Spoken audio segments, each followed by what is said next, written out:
Ladies and gentlemen, welcome to Opinion Machine, the show where we talk about all things gaming. My name is Killjoy, and I'm finally glad to be doing this video on Commandos Origins. Now, before I get started on anything else, I'm going to have to point out the very obvious thing on the screen, which is the graphics. Unfortunately, to get this game running at nearer to 60 frames a second, I really had to lower everything. So what you're seeing on screen is just the result of me now lowering everything down so it can run at a smoother game. The game does look a lot better than this, but I think it's partly to do with the fact that my graphics card is aging, as well as just, I think that's just the main problem. I just can't seem to handle it. I can run it mostly on medium and higher settings at about 30 frames, but in terms of an experience, I wanted something that ran a lot better. So go and look if you want actual what the game looks like on higher fidelity. Go and have a look at things, but unfortunately it is running on the bottom of the bottom, and yeah, at some point I'll have to get a new graphics card. And it was kind of a shock. I wasn't expecting Commandos to require that much, but the maps are pretty big. Anyway, I just want to get that out the way straight away so you guys understand why it looks the way it does. That is because of my computer, not because the game can't. It does look a lot better than that, but I've had to set it that way.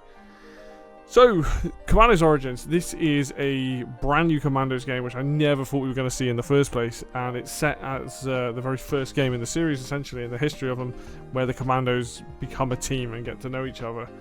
Now, Claymore Games, the guys that made this, almost very nearly made an impeccable game here. Unfortunately, this is a game that, despite my ability to ignore some of the issues with this game, we have to talk about them. I'm going to be very transparent about them because this game is almost so close there, to being, it's a few patches away, and I think most of these problems will be fixed. But we're going to do what we normally do. We're going to go over the pros first, then we're going to go over the cons afterwards. So let's talk about the good stuff about this game. This is Commandos through and through. If you've also played any of the games that Me released, like Shadow Gambit, Shadow Curse, Pirate, or any of the Me games, Desperados 3, Shadow Gambit, and the other one, those games, Commandos is very heavily inspired by those modern real-time tactics games. And that's mostly seen in the time stop mechanic, which we'll come on to in a minute. This game is through and through Commandos. These guys seem to really understand what people liked about Commandos, and they pretty much nail the raw gameplay as you'd expect. It's, here's a bunch of characters. These characters, like most of these games, have different abilities, and you get a mixture of those Commandos throughout the missions, and because of that, you have to think about what they can and can't do, and how each of them complements one another, and what you do when you don't have maybe your favorite Commando to use and have to work around it. So let's start with the level design, because there's only 10 levels in this game. At time of recording, I'm on level 9. This game's levels are really well designed. I've not had a single issue with level design. You go from different places. You go from Africa to Norway. You're on one of the Channel Islands at one point. You're on Guernsey. You do a mixture of mission types. So sometimes you're blowing things up. Sometimes you're trying to save someone. The objectives change. It's quite free flowing as well, because you never have to do the optional objectives. They just add more story and context. They're purely there if you want to do them. There's collectibles on the maps as well, so there's something else to go around and collect. The game, it just does a really nice job. These guys have done a really good job making this feel like Commandos, but also really improve the level design, because it's been a while since I played some of the other Commandos games, and a couple of the levels in that can be a bit of a pain. But this feels like a modernization of Commandos. I'm sure a lot of people are going to prefer to play Commandos 2 or even the first one. I mean, Commandos 3 was my favorite. This might be, but I don't know yet. But in terms of just the actual missions, the missions are phenomenal. Each one's about an hour to 2 hours long, to be honest. They're not easy missions. There's different ways to approach them, which is really cool. I don't play particularly fast when I play Commandos. I like to take my time, figure out the best way to approach things, try and cheese things, figure out what I can and can't get away with. And that's just what Commandos is, and like a lot of real-time tactics games these days, they just have a certain gameplay type that I just absolutely love. and I am super happy with the fact that none of the missions feel terrible. One good thing that so far that I haven't come across, there's no time limits on any of the missions, which was a problem with one of the missions in Commandos 3 that I really didn't like. But overall, every single mission, every area I've gone to, the mixture of battlefields that you go to and things are really, really cool, and I'm very much enjoying it, and I'm hoping the last 2 missions also live up to that, because I haven't actually played through much of Mission 9 yet. On top of that, the commandos are obviously very different. Each commando has unique abilities. So just a quick rundown, the Green Beret is like, he's stronger, he can get around certain environments and other people, he can hide under the ground and do sneak attacks that way. His distraction tool is a radio, very classic to what the Green Beret is. So he's pretty much, if you've played the games before, you know what he's like. Sniper is exactly what he says. He's a sniper, he's got a long range rifle. He's got his own distraction tool, which is to chuck cartridges, which is one thing I do like about this game. It seems like each character has their own distraction tool. You then got the diver, the sapper is also in there as well. The sapper's interesting because he's got a whistle in this game. I don't remember him having a whistle in the past ones. He might have done, but he has, you know, his bear trap, his whistle. He's got a mixture of grenades. He actually like using him quite a lot. Diver is really good in this game. Good to see the diver back. Just being able to throw knives and shoot things with a harpoon gun, like he's great. He has his own boat, he can get people around in. You've then got the spy, who is essentially the spy. You can dress up as enemy officers, distract people, get into places that your other commandos can't. You can use him as a scout essentially, as long as you understand that if you're dressed up as a low-level soldier, people will spot you through with higher-level characters. So he's fun to use. And then there's also the driver. And the driver was a character, I really wondered how they were going to do the driver in this. And he has got his own gameplay style. He has like the ability to distract people, as well as having a submachine gun and using landmines and stuff. He's a really interesting... They call him the driver because he can use bigger vehicles, but he's more of a demolitions guy, kind of like the sapper. But I really like the fact that they have brought the original guys back. I do miss... I believe his name was Lupin, the thief. I think the thief is really cool, but he was added in later on.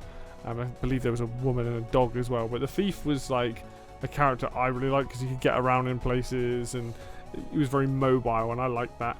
I thought that was cool. But the original team's here, and it's a really nice setup for them. I think the fact that they still play and feel very different and complement one another, awesome stuff. Story. This game has a lot more story in the missions. You hear a lot of the characters talking back and forth. I really like that. And like, you kind of get more of a character of what they're like. I will say, and I know it's because this game is set before the others, some of the characters don't feel like how they were in the past.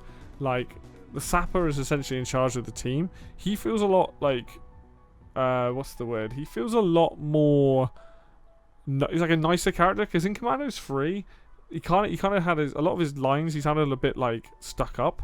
So I kind of always seen the sapper as kind of a bit of a stuck up character, but they've sort of changed that. Like, the sniper doesn't feel as like, they've made him this like very little speech and stuff, and very like just to the point. I never really got that vibe from him either, and I get that character progression happens. The diver's way angrier in this. It's interesting seeing it. I don't hate it. It's just an interesting thing of like character change, and they kind of probably change game to game anyway, but it's different, you know. But the actual story, and like especially with the spy seems to have a lot more story, and so does the Green Beret, being the fact that he was like locked up and he's being put into this squad, and he doesn't really like it to start with, and he starts to get on with his teammates as time goes on. It's really cool seeing that sort of develop as the game goes on, with the different missions and the different places you go, and the banter and discussions they have back and forth. I spoke of like modernization as well. This game does do that. It modernizes the game. It makes it so you have the mechanic, the ability to stop time, click on, get each individual commando, tell them what to do, hit enter, and they activate all those things together. Very, very much from the Me games like Desperados 3 and Shadow Gambit. And I like that. I think that's a really cool way. I've done some awesome things like that where I've set stuff up. It gives a play style that's there. I honestly really, really appreciate the fact that I know it's ripped out of the other games, but it's here. It's awesome. And there is one big change, which is a lot of the in the original games, you go to a dead soldier or a tied up soldier, and you can take his rifle, you can take his pistol, his costumes, all this sort of stuff. That's not here anymore. There are items around the map that you still have to get, like sniper ammo or radios for the Green Beret, or costumes for the spy. Like, that stuff is around the map now. It's less of it being like, you know, on each soldier, and there's slightly different inventory management and whatnot. I say inventory management is hardly even that. It's very minimal if it is. And I can see that being disappointing to some people. I don't mind it. I quite like the way that things are set up in this new game. But I think that's just because I'm enjoying the game as a whole in terms of gameplay and how it works and things like that. Before I get onto the things that I think kind of stop this game from being great, I will say that me personally, I think this game is awesome.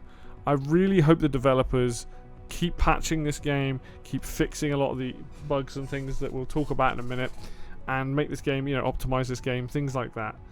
I don't want to see this fail. I want to see more missions added into the game. I want to see them do more Commandos games in the future.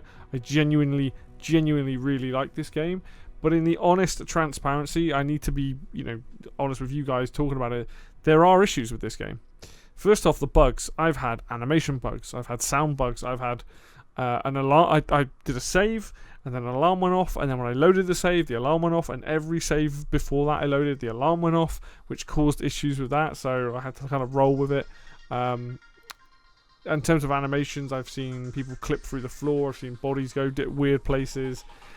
Sound bugs, every time like certain, I think it was like certain things happen but related to sound, like explosions and stuff, it just tanks everything else. It's frustrating, and it does put a dampener on some things. My biggest issue that I've actually run into is inconsistent attacks. So let's say I've got two commandos and there's two enemy soldiers talking, and I hit enter for both attack at the same time. Sometimes they'll both get to the soldiers and they'll kill them and it's fine. Other times one of them will catch on and just raise the alarm. It's random. It's happened. It's just so inconsistent, and it makes it a real problem, because then I'm just reloading and then just going, let's try again. Hope it works this time. Let's try again. Let's hope it works this time. And it's very odd. I don't know why it does it, and I don't know what's causing it to happen, but it's definitely like a issue. I will say the bugs and the way the game runs and some of this inconsistencies, these are the biggest problems with the game that I have encountered. If it wasn't for these things, I think this game, like even the other two things that I have an issue with, they don't really affect the gameplay. They don't really affect the game as a whole. I think it is the fact that this game, it has already had like I think one hotfix and one patch, or maybe two patches, so they're obviously doing their job fixing it. I hope the game gets more patches. I don't know how well it's sold, but it needs some more love, and I hope that Claymore do continue to do that. One thing I think is, like I've spoken about earlier, is the changes to the characters. That is something that is hard to get used to. One thing is the voice acting. Now, there's nothing wrong with the voice acting. It's just when you're used to these characters and how they sound, the spy doesn't sound anything like... He doesn't sound that French, if I'm honest. I know he's meant to be. He's got a weird accent in the game. The driver's not too bad. The Green Beret's fine. The Sapper and the Sniper I'm not a huge fan of. And the Diver's kind of fine. It's just certain inconsistencies about the characters and how they sound. It's just sort of not... doesn't quite hit the same as the other ones. I will say fair play to the devs. They did bring back some of the classic lines, like if you click on the driver, he will say finally some action, or like some of them say okie dokie. Like a lot of those classic lines from Commandos are back. It's really cool to hear. I will say as well, the driver was never in Commandos 3. They just dropped that character entirely, which I kind of get, because you know he always felt a bit. He was just there to drive vehicles, which everyone could do anyway. But the fact that he's back and he's got all of the, like I said, the classic voice lines and stuff, I will give him credit for that. The other thing that is kind of a shame with this game is the music just doesn't seem to hit nearly the same highs as previous games. If you play Commandos 2 or Commandos 3, you know the music is like part of the game. Like, it's so much part of the game. Like, it's just a shame. Like, I don't mind it. It's not like it's awful. It just doesn't... I'm not walking around humming. When I stop playing this game, I'm humming Commandos 2, I'm humming Commandos 3. Some of those tracks in those games are super awesome, and unfortunately this just hasn't hit there yet. Maybe that'll change on the last mission, but who knows. Overall, I'm very grateful and very glad that we have a new Commandos game in 2025. Please don't think that I'm sat here ragging on it because it's not perfect. It never needed to be perfect. It's just so nice to see the series return. Like this... In the last few years, there's a lot of games that have come out that from an added new series, games in franchises that I love, and Commandos was always one of my favourite PC things. I genuinely love this game. I think this game is like probably one of this, along with some other games, are some of my favourites I've already played this year, and we're only in May at the time of recording. But it just needs a bit more love. It needs a few more patches to fix some things, and I really hope the devs do that. Please support them if, you know, it is a good game. It could be a great game if it just fixes a few things. But overall, it's such a pleasant return to a series that I love so much. And I'm really, really glad. Like, even when I finish the game, like, I'll probably, like, do more video. I'm gonna do more videos on it. I want to do some like playthroughs and stuff, but it's just missions are very long. They're very, very long to do it all. But yeah, it's glad to see this franchise back, and I'm super happy that it is here, and I've loved it. Frustrations aside, I have loved it. So, but yeah, hopefully this video is useful to you guys. Sorry it's taken so long to get to Commandos. I know this is something that I'm super excited about, and I know that people probably wanted to see more videos on. Just it's now is when it's happened, basically. But if you like the video, please like the video. If you subscribe as well, I will hopefully be doing more content on this. I might be doing some streams on it anyway, so hopefully you can see more of that. But until next video, I will see you then.